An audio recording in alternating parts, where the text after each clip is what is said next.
జై శ్రీరామ్. ఇప్పుడే కవిత గారి స్టేట్మెంట్ చూస్తా ఉన్నా. ఆమె ఓపెన్ గా చెప్పేస్తున్నది హరీష్ రావుకి, సంతోష్ రావుకి 100 కోట్లు 1000 కోట్ల రూపాయలు వచ్చినాయి కాళేశ్వరంలో అని. వీళ్ళిద్దరే కారణం కేసీఆర్ మీద ఇవాళ సిబిఐ ఎంక్వైరీకి వచ్చినందుకని. ఆమె కుటుంబ సభ్యురాలు, ముఖ్యమంత్రి గారి కూతురు, వర్కింగ్ ప్రెసిడెంట్ గారి చెల్లెలు, ఆనాటి ఇరిగేషన్ మినిస్టర్ గారి కజను.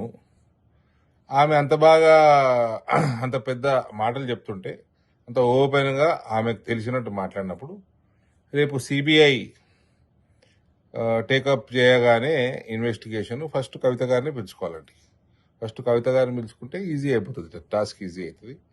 రెండో విషయము, కవిత గారు ఎట్లా ఆల్కహాల్ స్కామ్ల, ఢిల్లీ లిక్కర్ స్కామ్లో తిరుగుతూ ఉంటారు కదా, టికెట్ వేస్ట్ కాకుండా అదే టైంలో ఇది కూడా అడిగితే పోతుంది. రెండు కలిపి పిలిస్తే సరిపోతుంది.